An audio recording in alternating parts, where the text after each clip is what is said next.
Is that all right? I want the good, the bad, I want the whole enchilada, the whole story. Yes. That's amazing. So yeah, so I was supposed to go for a postdoc in the US, as one does once you've done your PhD. And I packed my whole suitcase to go to San Diego because I was going to work at the Salk Institute. I'd sourced my own money. I'd written to a top-notch professor, and I was going to do my research there and live in essentially La Jolla. That was the plan. And then immediately I was sort of looking through Nature. I think we still have Nature. So I was looking through the classified ads and I was like, oh, there's something in London. I would love to go just to London and see what that's like. I had friends there. So I went for an interview for a job in London, and essentially they offered me the job as I went. And as I was driving on my way back to see my friends, I'd been living in Switzerland for a long time, and that was quite restricted. I saw the lights in London and I was like, yeah, this is a proper job. Why not go for that? So ended up within 2 weeks time, I changed my mind, unfortunately. Had to let San Diego go, but moved to London instead. And in a way, I never left. I stayed there for a really, really long time. And decided to, most people would have not made that, taken that risk.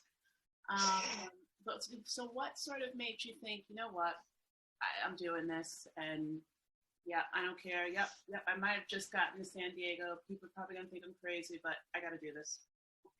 It was something that today would be slightly different, I think, to be really honest. In the olden days, now quite a long time ago, we were in for like a proper job, right? You wouldn't take a job for 1 year. And I had admittedly got a grant from the Dutch government, and it was great. We had a little bit of money, but it was just for 1 year. And as I know today, when you want to raise funds, you got to think of, 9 months to raise funds. And I was as wise then as I probably am still now. I was like, that means that 3 months in, I got to source money again for my next year. So money for 1 year for postdoc is not enough. Same for your business. Money for 1 year is certainly not enough. So you have to think ahead. And I was like, if I have to raise money again, if I have to source new funding for my postdoc, I'm going to be doing that from 3 months in. And that's not going to be relaxed. Here, I have a proper job, something I really like. I immediately got a group of people working with me.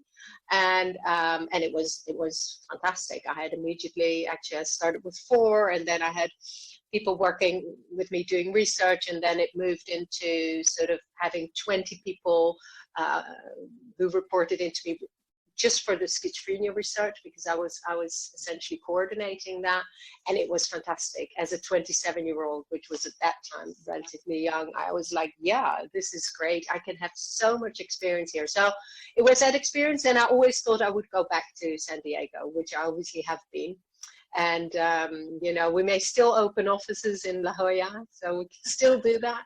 But no, this was a good choice. It was really interesting. I learned masses. I worked for a big company. I do think early on in your career, it's really good to have some exposure there. And I suppose you've actually done the same. It's good to work for a big organization for us. But soon afterwards, I was working actually for that organization who went through an M&A route. So they did a merger, and someone threw a book on my desk. And because we were all thinking about alternative careers, this was a year and a half or 2 years into that first job. And I was reading this book about how to set up a biotech company, and about the first generation of biotech companies that are actually still alive. They're now the biggest drug developers in the world, the Amgens, the Vertexes of this world. So I read that book about how you go about setting up a business, and I was then, I was hooked. That was it. I knew I wanted to set up a business.